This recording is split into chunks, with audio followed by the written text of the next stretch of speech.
로마서 3장 23절로 31절의 말씀입니다. 로마서 3장 23절로 31절의 말씀입니다.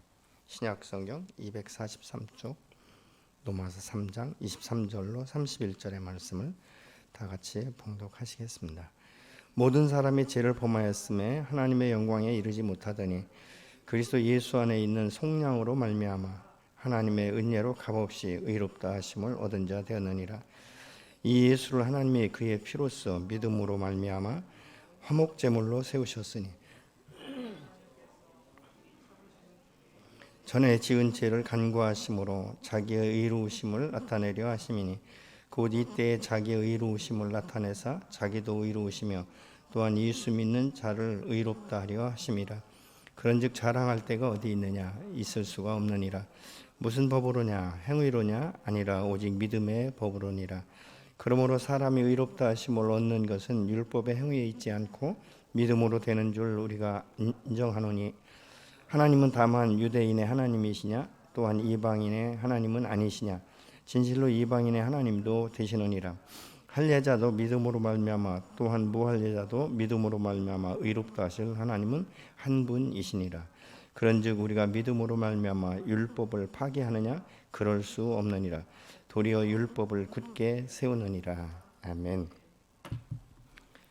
우리가 구원받는 것은 여러 가지의 상황에 따라서 각자 이 다른 위치에서 우리가 예수를 믿게 되는 경우가 있습니다.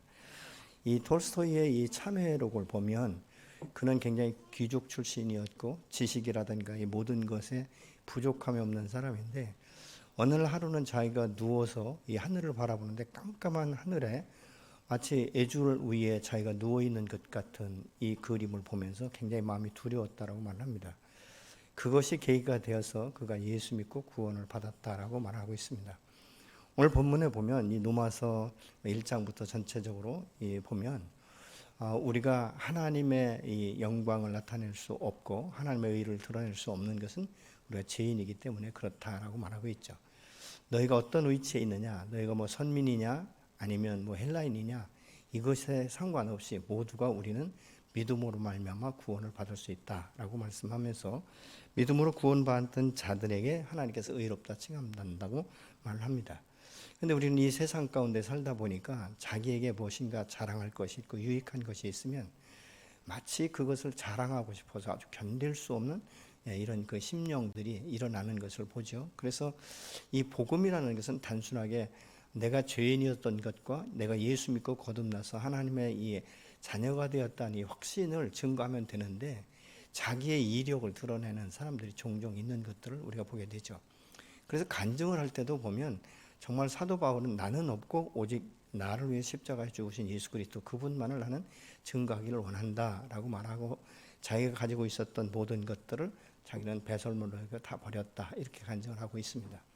여러분은 예수 믿고 구원 받으셨다면 여러분의 간증은 무엇입니까? 최소한 내가 예수 믿고 구원 받았다면 3분에서 5분 이상은 자기가 어떻게 예수를 믿었고 그 구원의 여정이 어땠는지, 구원받은 후에 어떤 사건이 일어났는지 이런 그 부분들에 대해서 적어도 우리가 설명할 수 있어야 되지 않겠습니까? 누구든지 불신자들은 하나님을 본 사람이 없고 손으로 만진 바 된 사람이 없습니다. 심지어는 예수님의 제자였던 도마에도 부활의 주님이 찾아오셨다라고 다른 제자들이 말할 때 나는 그것을 내가 보기 전에 도저히 믿을 수 없다라고 말한 것을 우리가 볼 수 있는 것이죠. 근데 그것은 잘못됐기보다는 자연스러운 반응이다라고 우리가 이야기할 수 있죠. 그 후에 예수님께서 이 도마에게 나타나셨을 때 뭐 손에 못자국을 만지고 옆구리에 이 창쪽에 손을 넣어보고 그런 것이 없잖아요. 그러면서 이 주님의 주인 되심을 그가 인정하고 고백할 때 주께서 보고 믿는 것보다는 보지 않고 믿는 것이 더 복되다 이렇게 말씀하시는 것을 우리가 볼 수 있게 되는 것이죠. 오늘 이 사도 바울이 이 말씀을 기록하게 된 것은 유대인들이 자기의 선민 사상, 이 의식이 너무 이 강력하기 때문에 우리가 구원받는 것은 너희가 선민이고 율법을 먼저 받아서 하나님이 어떤 분이신지에 대해서는 알고 있지만 그 대해서 아는 것이 구원이 될 수는 없다라고 말씀하고 있죠. 이 율법이 너희를 구원할 수 없다 이 말은 율법을 인간은 완성할 수 없다는 것입니다. 99가지의 그 100가지 중에서 99가지를 다 지켰다 할지라도 한 가지를 지키지 않으면 결국은 무엇입니까? 그것은 이뤘다라고 말할 수 없는 것이죠. 제가 모 대학에 근무할 때 그 의대생들인데요. 하루는 이런 이야기를 해요. 59.75를 줬다는 거예요. 그래서 이제 이 낙제를 해가지고 1년 유급을 해야 된다고 하니까 이제 제가 그 모시고 있던 그분이 이제 그 교수한테 전화를 해서 이야기하는 거예요. 얘를 어떻게 좀 건져줄 수 없냐, 한번 구제해줄 수 없냐. 다음부터는 열심히 한다고 하는데 그랬더니 이렇게 말하는 것입니다. 교수님, 내가 교수님의 말을 듣고 내가 그 아이를 구제해줄 수는 있습니다. 그렇지만 만약 이 아이가 수술실에 들어갔을 때 실수를 한다든가 해서 사람에게 막대한 피해를 입히든지 아니면 그 사람이 죽게 된다면 교수님이 그 삶에 대해서 책임지실 수 있겠습니까? 라는 질문을 하더라고요. 그러니까 누가 그것을 어떻게 책임질 수 있겠습니까? 그렇기 때문에 이 아이는 이번에 패스하는 것보다는 1년을 유급해서라도 정확하게 그 부분에 대해서 두려움 없이 해부할 수 있도록 하는 것이 맞는다라고 말을 하는 것을 제가 들은 적이 있습니다. 우리 인간은 아무리 의로운 것 같고 뭐 바리새인처럼 아주 똑똑하고 유명하고 율법을 다 지키는 것 같지만 하나님 편에서 볼 때는 미달이라는 것이죠. 그렇기 때문에 너희가 어떤 선민이기 때문에 구원받는 것이 아니고 이방인이기 때문에 구원을 못 받는 것이 아니라 오직 의인은 믿음으로 말미암아 난다라고 지금 말씀하고 있는 것입니다. 그래서 27절에 보면 그러면 너희가 자랑할 것이 뭐가 있느냐 이렇게 말하고 있지 않습니까? 무슨 법으로냐? 행위로냐?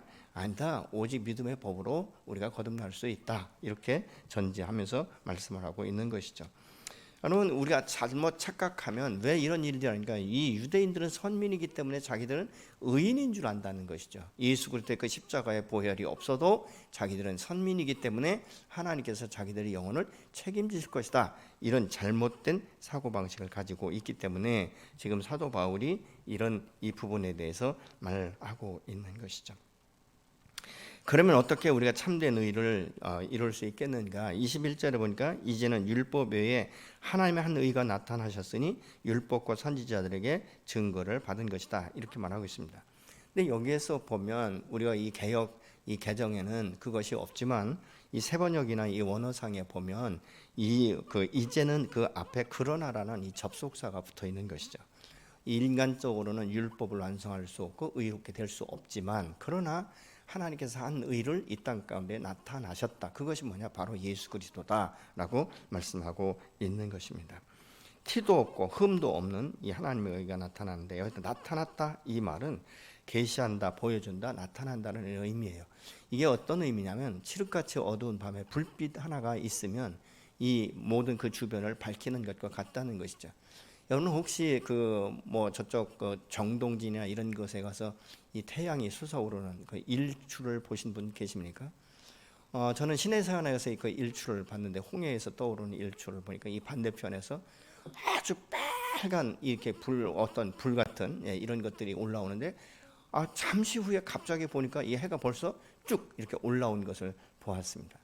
여러분 마치 그것과 같다는 것이죠. 이 어둠, 죄악으로 관영한 이 어둠 속에 있을 때 사람들이 자기의 그 길이 어딘지 이 방황할 때 하나님께서는 한 의, 바로 예수 그리스도를 이 땅 가운데 보내셔서 그 빛이요 진리요 생명이신 그분을 통해서 구원받을 수 있다는 이 사실을 알게 하기 위해서 당신의 독생자를 십자가에 아낌없이 내어주셨고 그 보혈로 말미암아 우리가 구원받을 수 있다라고 말씀하고 있는 것입니다.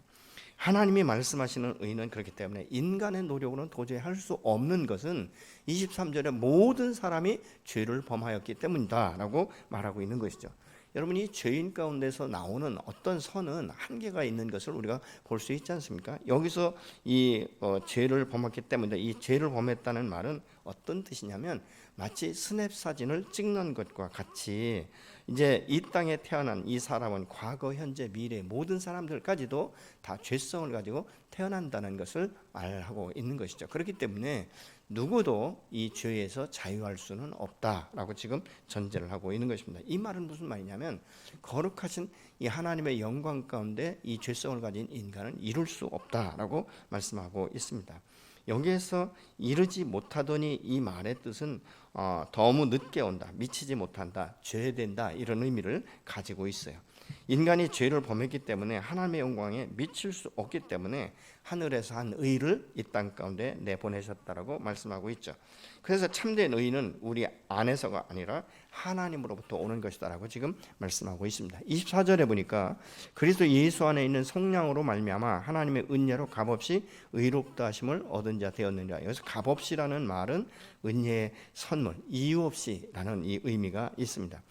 그러니까 우리는 받을 만한 자격이 없지만 하나님께서 은혜의 선물로 주셨다라고 지금 말씀하고 있죠. 이것은 바로 예수 그리스도께서 그들이 나를 이유 없이 미워했다는 이 요한복음 15장 25절의 단어와 같은 단어를 지금 사용하고 있습니다.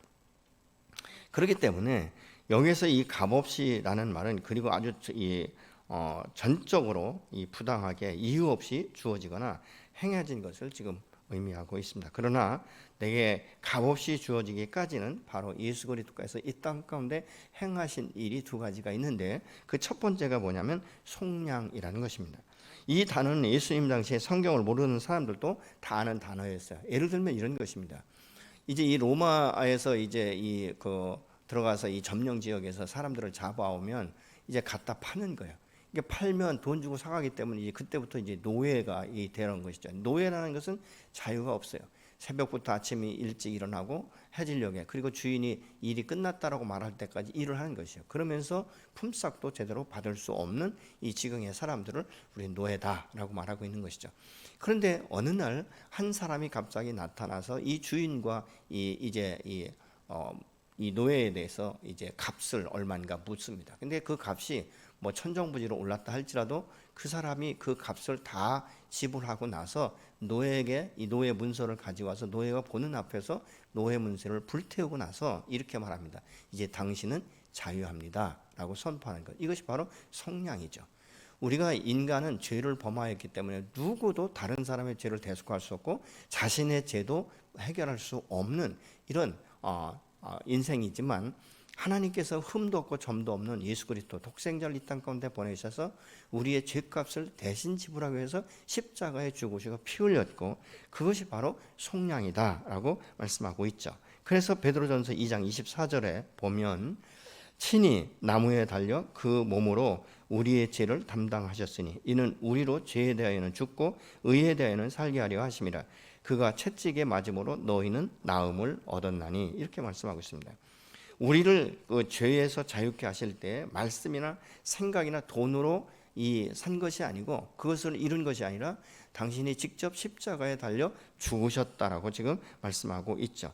왜냐하면 죽음이 없이는 구원을 이룰 수 없기 때문에 그렇습니다. 그래서 우리가 흔히 말할 때 예수와 함께 죄에 대해서는 십자가에서 이미 죽었고 그분이 3일 만에 부활하신 것처럼 우리가 의에 대해서 살아났다라고 말할 수 있는 것이죠. 그래서 이 십자가의 죽음 이것은 또 다시 부활 이것은 바로 하나님께서 우리의 죄를 어떻게 속량하셨는지를 우리가 눈으로 볼 수 있고 들을 수 있는 그 하나님께서 이 사랑을 우리에게 나타내신 것이고 그리고 그가 채찍에 맞음으로 우리가 나음을 입을 수 있었다라고 말씀하고 있습니다.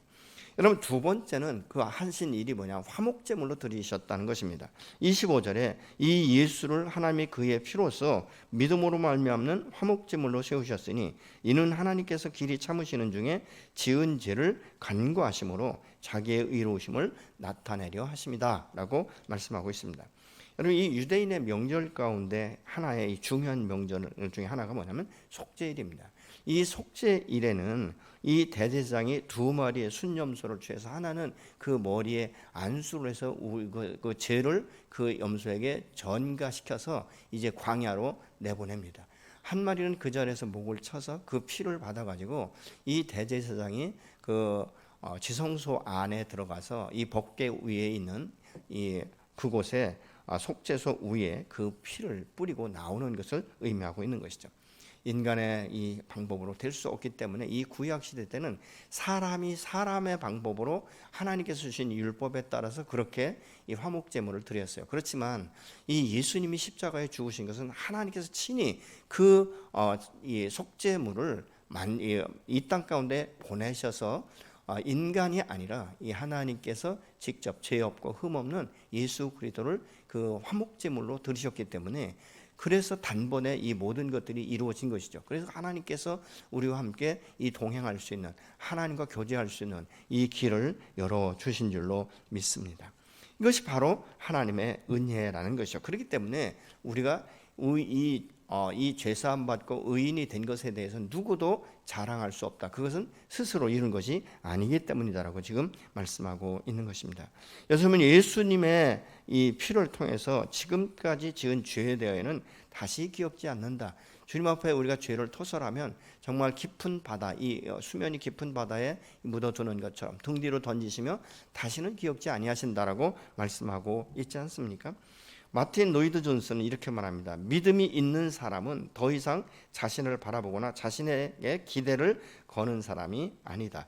그는 더 이상 과거와 현재, 이 미래의 자기의 모습을 주목하지 않는다. 그는 오직 그 예수 그리스도만을 주목하며 사는 자들이다라고 그가 말을 하고 있습니다.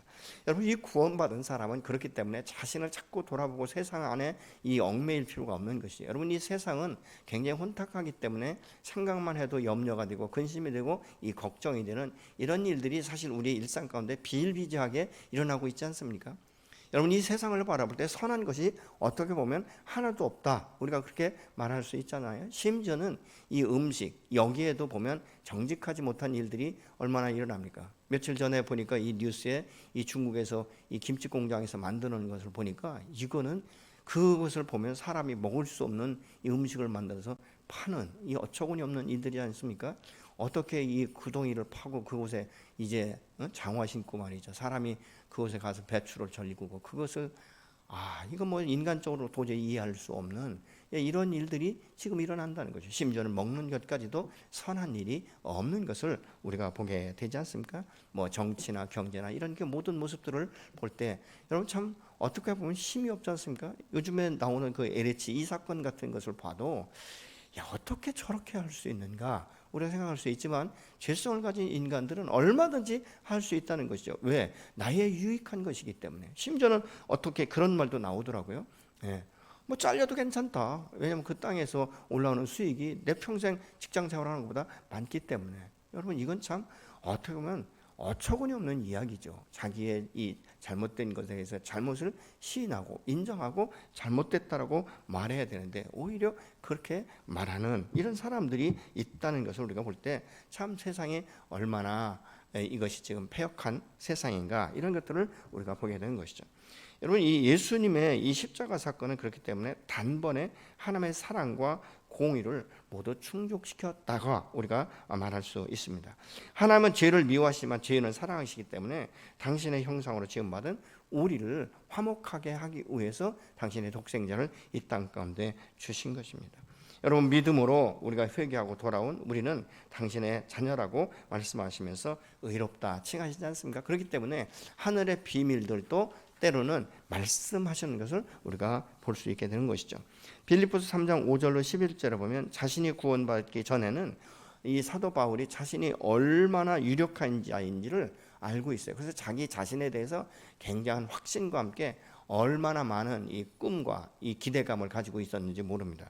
그러면서 이야기하지 않습니까? 나의 자랑은 항상 하는 것이 나는 8일 만에 할례를 받았고 이스라엘 족속 중에 베냐민 족속에 속하면서 히브리인 중에 히브리이고 율법으로는 바리새인이었고 열심으로는 교회를 핍박하는 자였다라고 말합니다. 그러면서 율법의 의로는 나는 흠이 없는 사람이었기 때문에 나는 자랑을 얼마든지 살 수 있었고, 나는 다른 사람들은 로마 시민권을 돈 주고 사지만 나는 태어나면서부터 로마 시민권을 받은 자다, 이렇게 말해요. 그러면서 그것이 내가 예수 믿기 전에는 얼마나 자랑스러운 나의 이 파일이었는지 그러면서 이야기합니다. 그런데 예수 그리스도를 믿고 나니까 사실 그것은 다 세상적인 것이고 세상에서 자랑할 것이지 하나님 앞에서는 오히려 그것이 부끄러운 것이었다. 그래서 나는 배설물로 여기면서 내가 지금 알고자 하는 것은 하나님의 그 진리 안에서 내가 발견되는 것, 그것을 나는 가장 고상한 것으로 알고 그것을 최고로 한다. 그래서 이 사도 바울은 이런 이야기예요. 나는 예수 그리스도 이외에는 자랑할 것이 아무것도 없다, 이렇게 말을 합니다. 이것이 바로 예수 믿고 거듭난 사람들의 신앙 고백과 함께 삶의 고백이 되어야 될 줄로 믿습니다. 그러니까 27절로 29절까지 보면 우리가 의롭게 된 것은 행위가 아니라 믿음의 법으로 된 것이기 때문에 누구도 자랑할 수 없다라고 말씀하고 있지 않습니까? 그러면서 이야기하는 것이죠. 유대인 너희가 선민이기 때문에 하나님이 너희 하나님만 되시는 줄 아느냐? 아니다. 헬라이나 모든 이방인들의 하나님도 되신다라고 말합니다. 그렇기 때문에 하나님은 한 분이시며 그 한 분 하나님께서 모든 인간을 다 창조하셨기 때문에 모든 인류는 예수 그리스도 안에서 하나가 되어지며 그 인류는 예수 그리스도를 통해서 십자가를 통과할 때 바로 새로운 이 피조물로 거듭나면서 하나님과 함께 이제 이 교제하면서 거룩한 영성이 그 안에 성령으로 담겨 있기 때문에 성령을 따라 살 때 하나님의 영광을 드러낼 수 있다라고 분명하게 말씀을 하고 있습니다. 그렇기 때문에 우리가 에베소서 2장 13절로 14절을 같이 보시겠습니다. 이제는 전에 멀리 있던 너희가 그리스도 예수 안에서 그리스도의 피로 가까워졌느니라. 그는 우리의 화평이신지라. 둘로 하나를 만드사 원수된 것 곧 중간에 막힌 담을 자기 육체로 하셨다라고 말씀하고 있습니다. 예수 그리스도 안에서는 누구든지 한 아버지며 한 성령을 모신 하나님의 자녀로 인침받았기 때문에 하나가 되었다라고 말씀하고 있죠. 여러분, 우리가 구원의 이 구원은 출신 성분이나 자기의 노력이 아니라 오직 하나님의 은혜이기 때문에 이 믿음으로 이루어진 것이기 때문에 한 몸을 이뤄가는 이 거룩한 공동체를 우리가 세워가는 것입니다. 그렇기 때문에 누구든지 이 예수 그리스도 이외에는 자랑할 것이 없다라고 말을 합니다. 그래서 우리가 이 예수 믿고 거듭난 사람들은 어떻게 사는가? 오직 믿음으로만 산다라고 말하고 있죠. 27절에 그런즉 자랑할 데가 어디 있느냐? 있을 수가 없느니라. 무슨 법으로냐? 행위냐? 아니다. 오직 믿음의 법이다 라고 말씀하고 있죠. 사도 바울은 이 화려했던 자기의 과거의 이력들을 배설물로 여긴다고 말하면서도 그것들을 더 이상 내가 신뢰하지 않기로 결정했다라고 말합니다. 여러분, 우리가 예수 믿으면 사실 과거의 내 것에 대해서는 더 이상 그것에 대해서 신뢰하거나 그것에 대해서 미련을 가져서는 안 되는 것이죠. 새로운 피조물로 거듭났으면 하나님 안에서 나에게 향하신 하나님의 뜻이 무엇이며 하나님께서 나를 구원하신 목적이 무엇인지를 분명하게 알고 그 길을 따라가는 것, 이것이 중요한 것이죠. 여러분, 하나님께서 이스라엘 백성들을 출애굽시킬 때 출애굽시키는 것이 목적이 아니었다는 것이죠. 그들이 이제 약속의 땅에 들어가서 하나님의 언약을 성취하면서 하나님의 신실하심과 하나님의 하나님 되심을 드러내고 사는 것, 그것이 목적이었어요. 그런데 그들이 그 하나님에 대한 신뢰가 없기 때문에 이 광야에서 40년을 방황하면서도 끝까지 하나님에 돌아오지 않는 자들은 결국은 불신으로 인해서 광야에서 다 죽지 않습니까? 그러면서 그 다음 세대 하나님을 알아가고 하나님을 신뢰하는 자들, 이 여호수아 갈렙 이후에는 10명의 정탐꾼들이 다 그곳에서 죽어지고 불신자들이 다 죽어지는 것을 우리가 이 출애굽기를 통해서 알 수 있게 되는 것이죠. 그렇기 때문에 우리는 이 땅 가운데 살아갈 때 더 이상 세상의 어떤 것에 얽매이는 것이 아니라 오히려 그것은 내가 그리스도 안에서 오히려 그리스도의 영광을 나타내는데 하나의 도구로 쓰임받을 수 있는 그런 것이지, 그것이 우리의 삶의 목적이나 목표가 될 수 없다는 것입니다. 그래서 사도 바울은 이야기해요. 내가 그리스도 안에서 장성한 분량이 이를 때까지 이런 모든 것들은 사실 내가 더 이상 그것에 대해서 이 얽매일 필요가 없다라고 말하고 있죠. 그래서 이 사도 바울이 자랑하는 것은 믿는 것이 정반대이기 때문에 여기서 동시에 둘 다를 가질 수 없다라고 분명히 말하고 있어요. 그래서 믿음의 원칙은 자랑하는 것을 전혀 용납하지 않는데, 믿음은 우리를 의롭게 하는데 세상적인 것이나 스스로 할 수 있는 것이 하나도 없기 때문에 그것은 자랑할 수 없다. 그것은 하나님의 은혜요 선물이기 때문에 오히려 우리가 자랑을 한다면 오직 하나님의 사랑과 그 은혜를 자랑하고 나를 위해서 이 땅 가운데 보내 죽으신 예수 그리스도, 그분을 드러내는 것이다라고 말하고 있죠. 28절에 보니까 그러므로 사람이 의롭다 하심을 얻는 것은 율법의 행위에 있지 않고 믿음으로 되는 줄을 우리가 인정한다라고 말하고 있습니다. 사람이 믿음으로 의롭다 칭함받는 것이기 때문에 자신이 지녔던 이 정체성, 안정감, 이 모든 자존감, 자긍심, 이런 것들을 사실은 십자가 앞에 내려놔야 된다는 것이죠. 이 모든 것은 나의 구원이 내 스스로 이룬 것이 아니기 때문에 그렇습니다. 죄 없으신 예수 그리스도의 십자가에 나의 죄값을 대신 지불하기 위해서 달려 죽으심으로 요 화목제물이 되셨고, 이것을 믿음으로 우리가 구원받은 것이기 때문에 나의 행위에서 난 것이 아니다라고 말하고 있죠. 그래서 우리는 하나님의 전적인 은혜입니다라고 말하는 것이죠. 그렇기 때문에 구원에는 차별이 없다는 것입니다. 하나님, 우리가 구원받은 것은 구원받은 것 끝나지 않고 우리 안에 하나님의 형상이 회복되었기 때문에 거룩한 영성이 회복되고 오늘도 하나님과 동행하면서 하나님의 영광을 드러내기를 원하고 계십니다. 그렇게 살아갈 수 있도록 하나님께서 우리에게 무조건적으로 책임을 주신 것이 아니라 성령으로 우리에게 임하셔서 오늘도 이 죄와 이 유혹이 얼마나 우리의 마음 가운데 갈등을 일으키는지 모릅니다. 그럴 때마다 성령께서 우리에게 지혜를 주시고 지식의 영을 더하여 주셔서 분별력을 주시지 않습니까? 내가 가야 될 것, 들어야 될 것, 멈춰서야 될 것, 이런 것들을 분별할 수 있기 때문에 우리가 우리 안에 있는 이 거룩한 영성에 더 예민할 수 있는, 그래서 감각적으로 이 부분을 우리가 분별할 수 있는 지혜를 달라고 우리가 주님 앞에 나가 일정한 시간 기도하고 주님의 뜻을 구하는 것이 매우 중요한 것이죠. 여러분, 그러나 이 율법을 그러면 예수님께서 폐하셨는가? 아니라는 것이죠. 예수님은 이 땅 가운데에서 율법을 완성시키셨고 그것을 폐하지 않은 것은 무엇입니까? 율법은 죄를 깨닫게 하는 하나의 도구가 되기 때문에 그렇습니다. 율법이 없다면 죄가 무엇인지 그 기준이 없지 않습니까? 그렇기 때문에 율법을 완성시키신 그 주님 안에서 하나하나의 그 말씀 안에서 우리가 이 죄라는 것, 이런 것들이 드러날 때마다 예수의 이름 앞에 완전하게 회개하고 십자가 앞에 내려놓을 때 우리의 죄는 완전하게 소멸되면서 우리의 영이 새로워지고 성령으로 충만하게 되고 그 안에서 믿음을 가지고 우리가 승리의 계가를 부르는 이런 삶이 오늘 또 하나님에서 우리 안에 주어지는 줄로 믿습니다.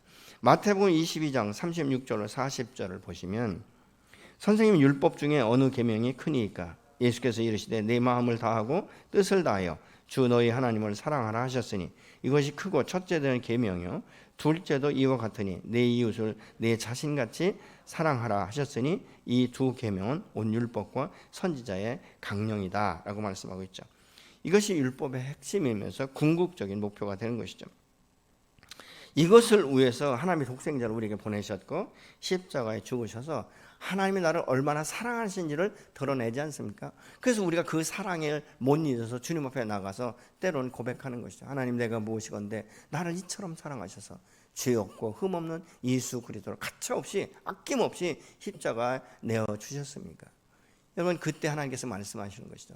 너의 생명도 나의 아들만큼 귀하기 때문에, 그리고 내가 너를 사랑하기 때문에 이 모든 것들을 대가를 내가 지불했다라고 말씀하고 있죠. 여러분, 우리가 자녀들이 잘못했을 때 우리가 어떻게 합니까? 부모님 가서 모든 것을 다 변상하지 않습니까? 나 그거 변상할 수 없다. 나는 저는 내 자식 아니다.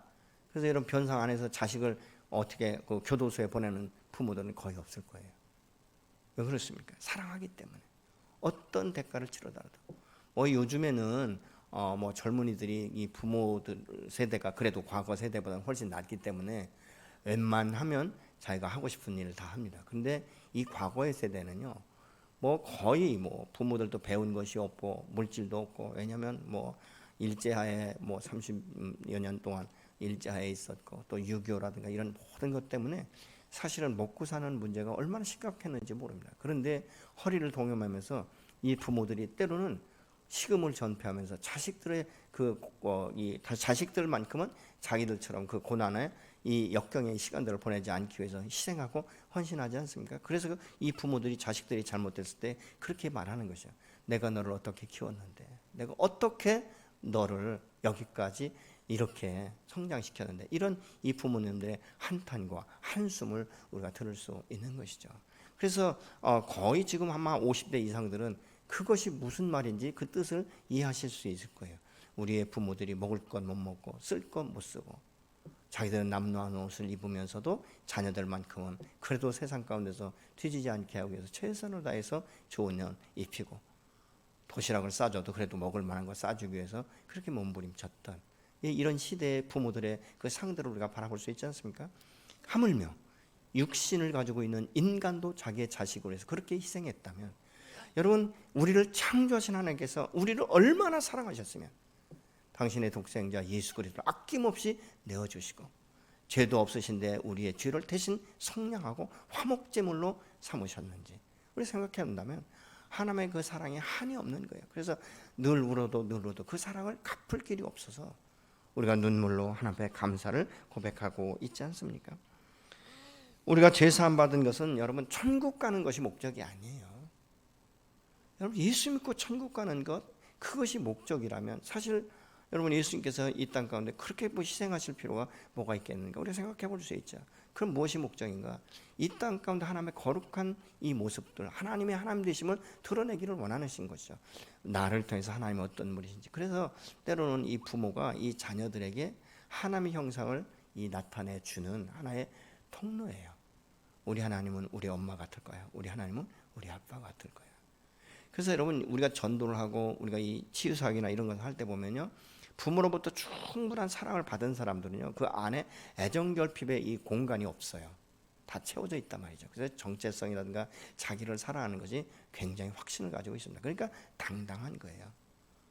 근데 이런 어떤 그 애정결핍이나 이런 것을 대개 보면 대부분이 원가장에서 발생하는 경우가 굉장히 많습니다. 뭐 2차적으로는 무슨 학교라든가 이제 사회에서 받는 것이지만 1차적으로는 원가정 가운데. 그러면서 이 부모들의 모습을 보면서 하나님이 어떤지, 그리고 우리의 삶을 어떻게 살아갈 건지를 세워 나가는 것이죠. 여러분, 하나님께서 그 이스라엘 백성들 아까도 말씀드렸지만 출애굽시킨 목적은 뭐 출애굽해서 자유를 주는 것, 이것만이 목적이 아닌 것이죠. 그 목적은 무엇입니까? 하나님의 약속의 땅에 들어가서 하나님께서 자기들을 어떻게 인도하셨고 하나님이 어떤 분인지를 드러내기 위해서 다시 구속하신 것을 우리가 깨달아야 되는 것이죠. 베드로전서 1장 14절 16절을 보시겠습니다.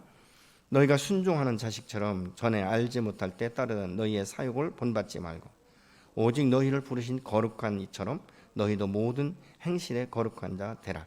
기록되었을 때 내가 거룩하니 너희도 거룩할지어다 하셨느니라. 이것이 하나님께서 저와 여러분을 구원하신 목적이에요. 목표예요. 그래서 우리는 하나님의 그 거룩한 여기에 닮아갈 때까지, 그래서 성령의 이 열매가 맺힐 때까지 우리는 주님을 바라보면서 한 걸음 한 걸음 나가는데, 이것이 내 힘으로 내 능력으로 할 수 없기 때문에 성령께서 내게 오셔서 늘 함께 동행하시는 줄로 믿으시기 바랍니다. 그래서 우리가 성령에 이 힘입어서 오늘 또 우리가 거룩한 영성을 가지고 주님 앞에 나가서 예배드릴 수 있는 것이고, 하나님께서 우리의 영을 터치하시고 우리의 죄악을 드러내게 하시고, 나도 모르는 사이에 이 죄의 유혹에 넘어가서 죄에 물든 것이 있다면 성령으로 깨닫게 하셔서 회개하게 하시고 다시 새 길을 갈 수 있도록 인도하시고 축복하시고, 날이 가고 세월이 가면서부터 이 성숙된 이 모습들을 통해서 하나님의 영광을 드러내기를 오늘 또 원하시는 줄로 믿습니다. 그렇기 때문에 예수 믿고 구원받은 이것이 연조가 왜 중요한지 아십니까? 그 연조 또한 내가 그냥 머물러 있는 것이 아니라 그 안에서 꾸준히 하나님 어떤 분이신지, 내가 누구인지, 내가 어떻게 살아야 될 것인지 하나님 앞에 도움을 구하고 이 하나님께서 기도한 것에 대해 응답하시고 기록된 말씀을 붙들고 기도했을 때 언약이 어찌게 되는 것을 이렇게 하나하나 경험할 때 우리의 믿음이 계속 성장하고 성숙돼서 때로는요 우리가 기도한 대로 이루어지는 것들을 믿음으로 선포할 수 있고, 기도할 때 하나님께서 주신 마음들을 선포할 때 그것이 하나하나 이루어지는 것들을 보는 이 기쁨, 여러분 이건 세상에서 주는 기쁨과는 전혀 다르다는 것을 우리가 경험하는 것이죠. 적어도 우리가 예수 믿고 10년 이상 되었다면 이런 경험들이 우리의 삶 가운데 있어져야 되지 않겠습니까? 그것은 하루아침에 이루어지는 것이 아니라는 것이죠. 근데 사람이 하나님을 바라보지 못하고 마음이 교만해지면, 여러분 이 바벨탑을 쌓는, 이 창세기 11장에 바벨탑을 쌓는 것처럼 자기의 업적을 쌓고 자기의 공적을 쌓고 자기가 잘 되는 것만을 추구하는 사람들이 얼마나 많은지 몰라요. 그러다 보니까 하나님을 예배하는 것은 항상 우선순위에서 뒷전으로 밀려나고, 하나님의 뜻을 알기 위하는 것도 계속적으로 나태해지고 느슨해지고, 결국은 무엇입니까? 세상 사람과 다를 바 없이 살아가는 인생으로 전락해버리는데, 저는 이런 모습들을 볼 때 가장 불쌍하다 이런 생각이 들어요. 예수 믿고 언약 백성인데, 예수 믿는 하나님의 자녀인데 어떻게 저렇게 하나님을 모르는 세상 사람과 저렇게 더불어서 그것에 빠져 사는가? 그러니까 세상 가운데 살아가는 무엇인가? 결국은 하나님의 언약을 하나도 성취하지 못하고 하나님의 뜻을 한 번도 내가 경험하지 못하고 살아가는 인생.